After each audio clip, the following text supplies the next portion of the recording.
नमस्कार, हमारे चैनल में आपका स्वागत है। मैं हूं रामचंद्र मौर्य। साथियों, अगर आप पहली बार हमारे चैनल को देख रहे हैं तो इसे सब्सक्राइब कर लीजिए और वीडियो अच्छा लगे तो लाइक भी कीजिए और शेयर भी कीजिए। धन्यवाद। आज हम चर्चा करेंगे हिंदू राष्ट्र, धर्म संसद और मनुस्मृति की। कुंभ मेला प्रयाग में चल रहा है। लगभग 1.5 महीने के कुंभ मेले में बहुप्रतीक्षित धर्म संसद आज यानी 27 जनवरी को होने वाली थी, लेकिन वह धर्म संसद एकाएक कैंसिल कर दी गई। मोदी की तरफ से अमित शाह कुंभ मेला में नहाने के बहाने पहुंचे और उन्होंने धर्म संसद पर रोक लगा दिया। और अगर धर्म संसद होती तो संविधान को खत्म करने की मांग होती, हिंदू राष्ट्र बनाने की मांग होती और मनुस्मृति को महिमा मंडित करने की मांग होती। राहुल गांधी आज महू डॉक्टर अंबेडकर की जन्मभूमि में जय भीम, जय संविधान, जय बापू रैली संबोधित कर रहे हैं। और आज भी उन्होंने संविधान को लेकर के और भारतीय जनता पार्टी की तानाशाही रवैये को लेकर के, अडानी अंबानी पर हमले को लेकर के जिस तरह से प्रखर हुए, अगर धर्म संसद हुई होती और हिंदू राष्ट्र की मांग की जाती तो जाहिर है कि राहुल गांधी को घर बैठे एक और बड़ा मुद्दा मिल जाता, इंडिया गठबंधन को। याद रहे, लोकसभा चुनाव के दौरान संविधान हटाने की बात कुछ भारतीय जनता पार्टी के नेताओं ने ही कही थी और उस संविधान हटाने की बात को एक बहुत बड़ा नैरेटिव, बहुत बड़ा एजेंडा बना दिया था विपक्ष ने। तो भारतीय जनता पार्टी ऐसी कोई चूक अब नहीं करना चाहती जिससे कि इंडिया गठबंधन और राहुल गांधी और विपक्ष के नेता उन्हें घेर सकें, उन्हें कटघरे में ला सकें या उनकी सीटें कम कर सकें। दिल्ली चुनाव नज़दीक है। 5 फरवरी को वोटिंग होने वाली है और 5 फरवरी को प्रधानमंत्री नरेंद्र मोदी गंगा स्नान के लिए कुंभ जाएंगे और कुंभ के 5 फरवरी के दिन गोदी मीडिया का पूरा फोकस प्रधानमंत्री पर होगा गंगा में डुबकी लगाते समय, और उसी दिन वोटिंग है। तो जाहिर है कि हिंदू मुस्लिम ध्रुवीकरण या हिंदुत्व का ध्रुवीकरण करना नरेंद्र मोदी की फितरत में आज से नहीं वर्षों से शामिल है। 2014 में लोकसभा चुनाव जिस दिन होने के 2 दिन पहले जिस दिन प्रचार खत्म हुआ था, उसी दिन वह केदारनाथ की गुफा में पहुंच गए थे और वहां पर उन्होंने ध्यान किया और किसी ऋषि मुनि की तरह तपस्या करते हुए नजर आए। चुनाव के दिन भी वह कंदरा में ही रहे और साधु के वेश में उनके ऊपर कैमरा फोकस करता रहा, पूरा देश देखता रहा, वोटिंग होती रही। तो प्रधानमंत्री नरेंद्र मोदी को लग गया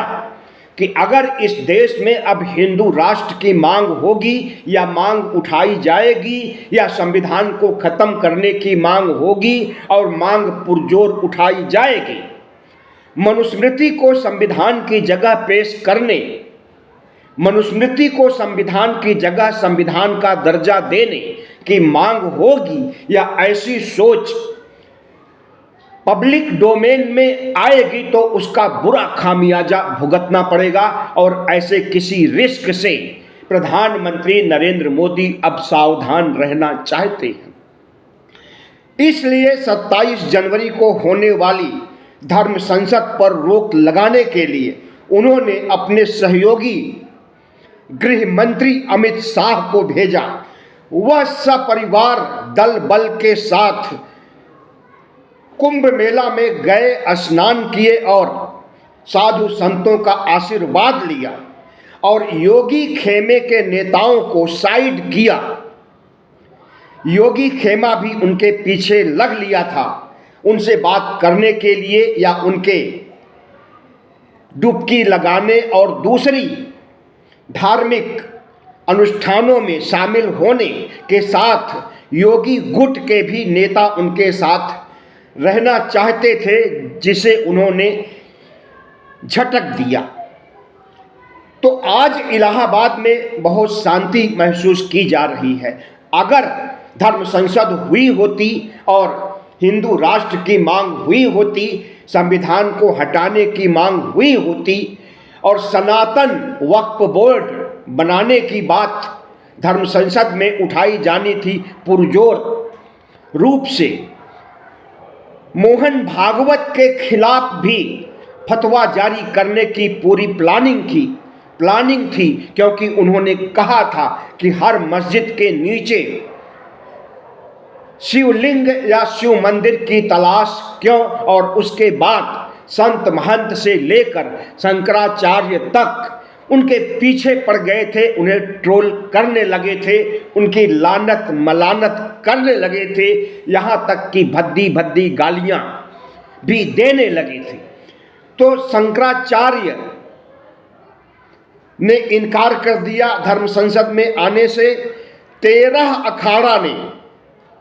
कई अखाड़े इस समय कुंभ में हैं, गंगा स्नान के लिए गए हुए हैं, पाप धोने के लिए गए हुए हैं, सारे अखाड़ों ने हाथ खड़े कर दिए। अखिल भारतीय अखाड़ा परिषद ने भी हाथ खड़े कर दिए, जबकि आयोजक अखिल भारतीय अखाड़ा परिषद और विश्व हिंदू परिषद दोनों थे और दोनों ने हाथ खड़े कर दिए उस समय जब अमित शाह ने की भ्रिकुटी तनी और उन्होंने साफ मना कर दिया कि कोई भी धर्म संसद आयोजित नहीं होगी।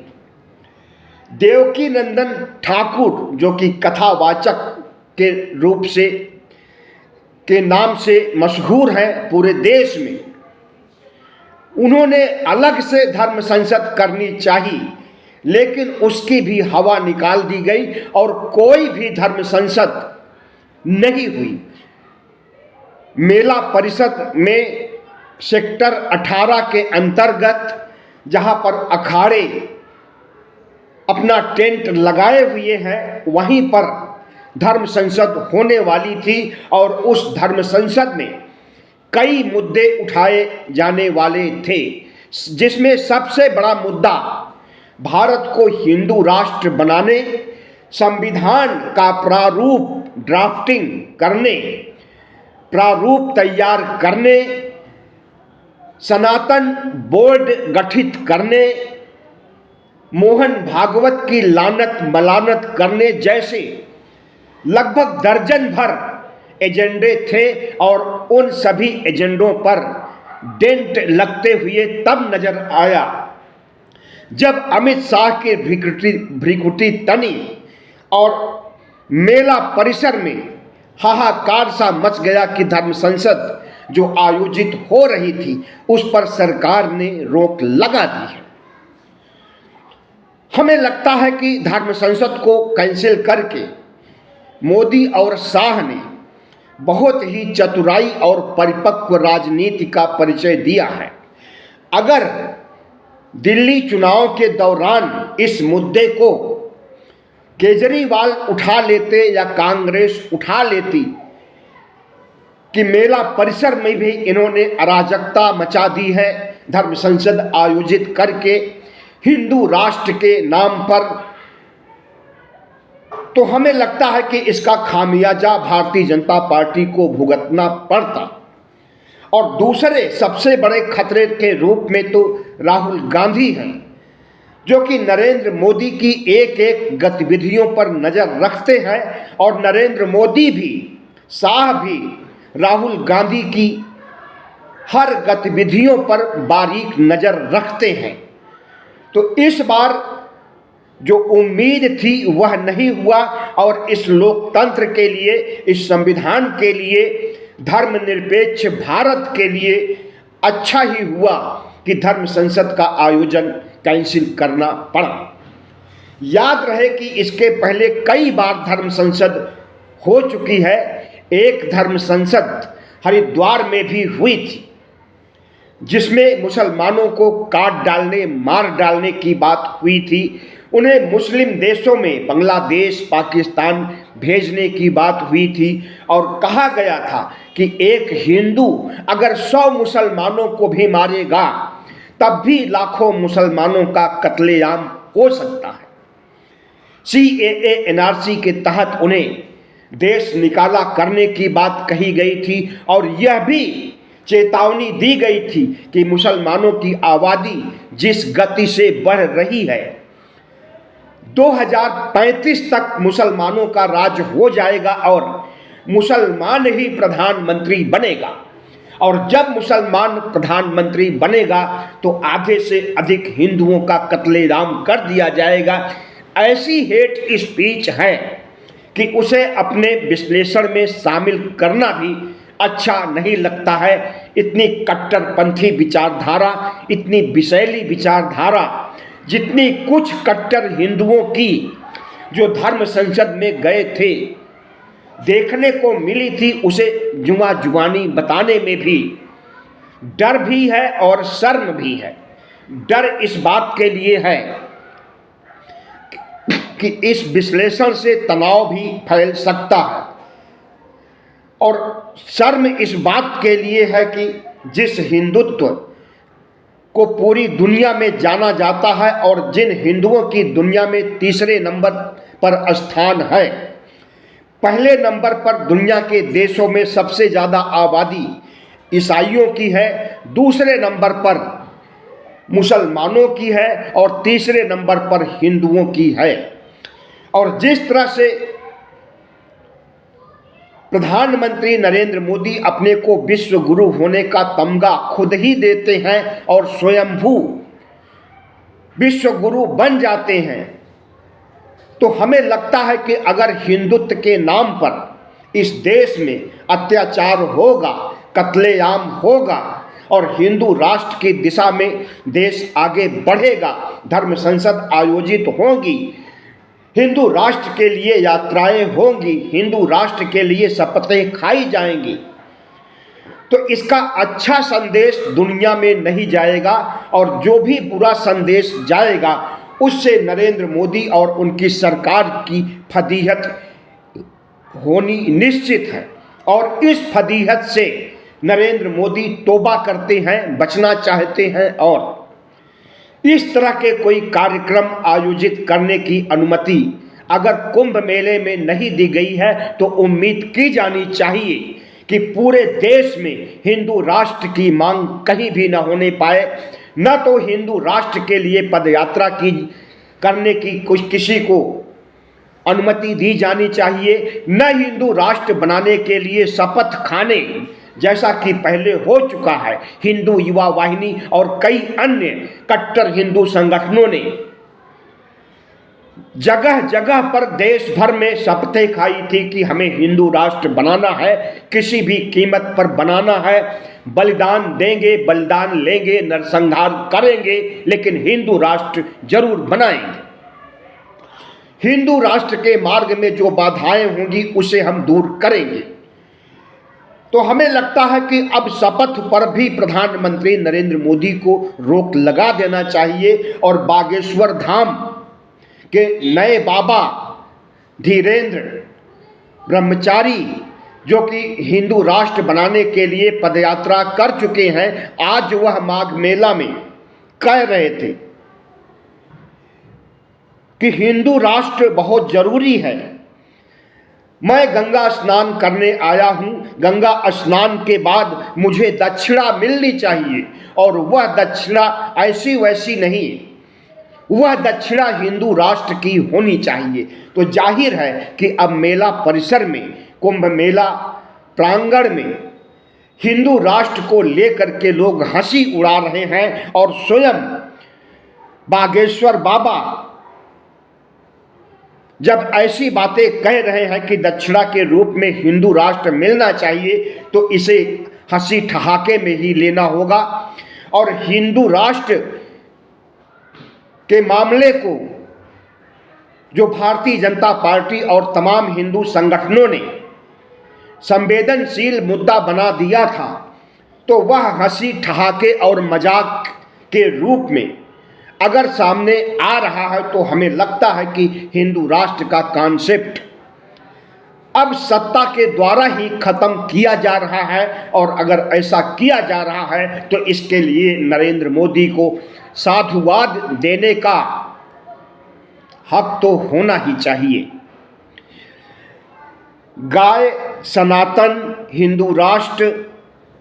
सनातन बोर्ड पर जो बहस होने वाली थी, हिंदू राष्ट्र के लिए संविधान बनाने का ड्राफ्टिंग करने की भी बात हुई थी। बहरहाल अब ड्राफ्टिंग हो चुकी है, उसे धर्म संसद में पारित कराने की देरी थी। और ड्राफ्टिंग कैसे हुई है, किसने किया है, इस पर अखबारों में खबर भी आ गई है। कुंभ मेला के दौरान संतों ने, 25 विद्वानों ने, देश भर के विद्वानों ने मिलकर के 12 महीने 12 दिन में ड्राफ्टिंग की है हिंदू संविधान की। इसमें चारों पीठों के शंकराचार्यों से सहमति लेने की बात कही जा रही है। और जब शंकराचार्य सहमति दे देंगे तो इस ड्राफ्ट को, इस प्रारूप को प्रधानमंत्री नरेंद्र मोदी को सौंपा जाएगा। और हिंदू राष्ट्र बनाए जाने के बाद इसी संविधान को लागू किया जाएगा। 501 पन्ने का संविधान है, जिसमें न्यायपालिका, कार्यपालिका, व्यवस्थापिका, राम राज, कृष्ण राज और मनुस्मृति के आधार पर राज करने की व्यवस्था दी गई है। चाणक्य के अर्थशास्त्र से भी प्रेरणा ली गई है और चाणक्य के अर्थशास्त्र के आधार पर हिंदू राष्ट्र बनाने की बात अब 2035 के लिए कही जा रही है कि 2035 तक भारत हिंदू राष्ट्र बनेगा। अभी तक आरएसएस के द्वारा, तमाम कट्टर संगठनों के द्वारा 2025 समय सीमा निर्धारित की गई थी कि जिस दिन आरएसएस के 100 साल पूरे हो जाएंगे उस दिन तक भारत हिंदू राष्ट्र बन जाएगा। लेकिन जब 2025 आ गया और विजयदशमी का महीना भी जो अक्टूबर में पड़ता है, वह भी हमें लगता है कि गुजर जाएगा और पूरे हो जाएंगे 100 साल आरएसएस के, लेकिन भारत हिंदू राष्ट्र नहीं बन पाएगा। तो अब कहा जा रहा है, आनंद स्वरूप महाराज ने कहा है मेला परिसर में, एक बड़े महंत हैं, कि 2035 तक हिंदू राष्ट्र बनना सुनिश्चित है। दूसरी तरफ इस देश के बहुत से ऐसे मुख्यमंत्री और संगठनों के प्रमुख हैं जो कि भारत को हिंदू राष्ट्र मान चुके हैं। आरएसएस प्रमुख मोहन भागवत ने कुछ समय पहले राजस्थान के 12 डिस्ट्रिक्ट में आरएसएस की बैठक में कहा था कि भारत हिंदू राष्ट्र बन चुका है, हम हिंदू राष्ट्र में सांसें ले रहे हैं। और उत्तर प्रदेश के मुख्यमंत्री योगी आदित्यनाथ ने कहा था कुछ समय पहले कि भारत हिंदू राष्ट्र था, भारत हिंदू राष्ट्र है और भारत हिंदू राष्ट्र रहेगा। अगर मोहन भागवत और योगी आदित्यनाथ के वचन में सत्यता है, तो फिर कौन सा हिंदू राष्ट्र प्रस्तावित हो रहा है और किस हिंदू राष्ट्र के लिए संविधान बनाया जा रहा है, किस हिंदू राष्ट्र के लिए कस्में खाई जा रही है और किस हिंदू राष्ट्र के लिए जगह जगह पर शपथ खाई जाती है और मनुस्मृति को संविधान बनाने की बात कही जाती है। हमें लगता है कि पूरा भगवा मंडली बिखर गई है, जिसके जो मुंह से निकल रहा है वही कह रहा है हिंदू राष्ट्र के बारे में, हिंदुत्व के बारे में।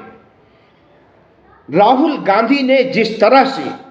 एक अभियान सा छेड़ दिया है नरेंद्र मोदी के खिलाफ, संविधान को लेकर के, ओबीसी जनगणना को लेकर के, अडानी अंबानी और कारपोरेट को लेकर के, इससे भारतीय जनता पार्टी बैकफुट पर आ गई है और अब उसे पता चल चुका है कि भारत में डॉक्टर भीमराव अंबेडकर के संविधान का कितना वैल्यू है। और अगर संविधान के साथ थोड़ी भी छेड़छाड़ की जाएगी और हटाए जाने की बात कही जाएगी या हिंदू राष्ट्र बनाने, मनुस्मृति को लागू करने की बात कही जाएगी, तो अब नरेंद्र मोदी को समझ में आ गया है, आरएसएस प्रमुख मोहन भागवत को भी समझ में आ गया है कि मोदी सत्ता का अंत हो जाएगा अगर हिंदू राष्ट्र, मनुस्मृति और मुसलमानों को देश निकाला करने की बात कही जाएगी और उस पर अमल करने की शुरुआत की जाएगी तो। और जो कुछ हो रहा है हम समझते हैं ठीक हो रहा है। हिंदुत्व बैकफुट पर है, प्रधानमंत्री नरेंद्र मोदी और उनकी विचारधारा बैकफुट पर है, आरएसएस और उसकी विचारधारा बैकफुट पर है, और अगर कोई आगे बढ़ रहा है तो राहुल गांधी और उनकी विचारधारा, डॉक्टर अंबेडकर का संविधान और डॉक्टर अंबेडकर का मिशन, अंबेडकरवाद आगे बढ़ रहा है और मनुवाद को पलीता लगना शुरू हो गया है और लगता ही जाएगा। जैसे जैसे अंबेडकरवाद आगे बढ़ेगा वैसे वैसे मनुवाद का वजूद कम होगा और एक दिन मनुवाद खत्म हो जाएगा इस देश से, और इस देश की धरती से मनुवाद का अंत हो जाएगा और होना भी चाहिए। बाबा साहब डॉक्टर भीमराव अंबेडकर के खिलाफ मनुवाद को खत्म करने के लिए मनुस्मृति का दहन, मनुस्मृति को जलाना बाबा साहब की नियति थी और उस नियति को अंजाम दिया था। 25 दिसंबर 1927 को तो जाहिर है कि बाबा साहब डॉक्टर भीमराव अंबेडकर ने जो अंजाम दिया था, अगर वह जीवित होते 6 दिसंबर 1956 का उनका महापरिनिर्वाण नहीं हुआ होता, तो हम समझते हैं कि 4 वेद, 108 उपनिषद, रामायण, महाभारत, इन सब को भी डॉक्टर अंबेडकर जला देते और मनुस्मृति, हिंदुओं के संविधान को जला करके उन्होंने जिस तरह से अपना संविधान दिया उसी तरह से हिंदुत्व और मनुवाद का खात्मा करके तथागत बुद्ध के धम्म का पूरे देश में जयघोष करते, और यही उन्होंने अपने समय में किया भी था। अपने जीवन के अंतिम 3 महीने में उन्होंने हिंदुत्व को ठेंगा दिखा करके 22 प्रतिज्ञाएं ले करके बौद्ध धर्म को स्वीकार भी कर लिया था, अकेले नहीं 5 लाख दलितों के साथ। तो जो बौद्ध धर्म भारत में लुप्त प्राय हो गया था उसकी अलख उन्होंने फिर से जलाया, और जिस बौद्ध धर्म को नष्ट करने के लिए ब्राह्मणों ने पूरी ताकत लगा दी थी, बौद्ध धर्म के ग्रंथों को जलाया गया था, बौद्ध ग्रंथों को, बौद्ध विश्वविद्यालयों को जलाया गया था, और एक बड़ा नरसंहार किया गया था मौर्य काल के बाद शुंग काल में। और उस समय से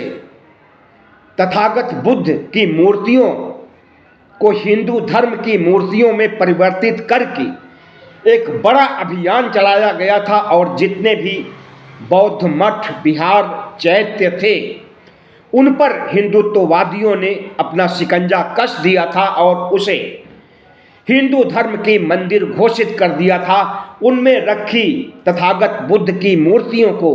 कहीं विष्णु की मूर्ति, कहीं शिव की, कहीं ब्रह्मा की मूर्ति घोषित किया गया। और 14 अक्टूबर 1956 को जब बाबा साहब डॉक्टर भीमराव अंबेडकर ने 22 प्रतिज्ञाओं के तहत बौद्ध धर्म की दीक्षा ली, तो उसके बाद दीक्षा भूमि के बाद अब तक हम समझते हैं कि सैकड़ों बार लोगों ने भारी तादाद में बौद्ध धर्म की दीक्षा ली है। नागपुर स्थित दीक्षा भूमि पर जाकर के हर रोज बौद्ध धर्म स्वीकार करने वालों की एक अनवरत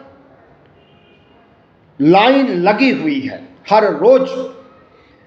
बुद्ध की शरण में, धम्म की शरण में, संघ की शरण में लोग आ रहे हैं। और जब इस देश को हिंदू राष्ट्र बनाने के मामले में भारतीय जनता पार्टी और आरएसएस हाथ खींच लिया है, या यूं कहें कि खींच चुका है, और धर्म संसद जैसे कार्यक्रमों पर जो कि कट्टर हिंदूपंथी संगठनों के द्वारा आयोजित किए जाते रहे हैं उस पर रोक लगा दी गई है, तो ये कितना भी संविधान का प्रारूप तैयार कर ले, मनुवादी संविधान का प्रारूप तैयार करने से बाबा साहब डॉक्टर भीमराव अंबेडकर के संविधान को कोई खतरा नहीं है। और इसके पहले भी पता नहीं कितनी बार संविधान का प्रारूप तैयार किया गया। याद कीजिए, कुछ महीने पहले हरिद्वार में धर्म संसद हुई थी, तो वहाँ पर भी भगवा संविधान पेश किया गया था, जिसे भारतीय जनता पार्टी के नेता अश्विनी उपाध्याय, जो कि सुप्रीम कोर्ट के एक पढ़े लिखे वकील हैं, वह भी मनुवादी पाखंड को ढो रहे हैं और मनुवादी संविधान, भगवा संविधान को हरिद्वार धर्म संसद में पेश किए थे। और जिस तरह से वहाँ पर स्पीच दी गई थी, उसमें से भारतीय जनता पार्टी को बैकफुट पर आना पड़ा था, क्योंकि उनकी गिरफ्तारी नहीं हुई थी। बाद में गिरफ्तारी हुई भी, लेकिन छोटी मोटी धाराओं के तहत गिरफ्तारी हुई, जिससे वह बच निकले। लेकिन अब राहुल गांधी ने एक ऐसा माहौल पूरे देश में तैयार कर दिया है, जिससे नरेंद्र मोदी न संविधान हटा सकते हैं, न इस देश को हिंदू राष्ट्र बना सकते हैं, और न धर्मनिरपेक्ष भारत को हिंदू राष्ट्र बना सकते हैं। बहुत बहुत धन्यवाद। हमारे चैनल को सब्सक्राइब कीजिएगा, लाइक कीजिएगा और शेयर कीजिएगा।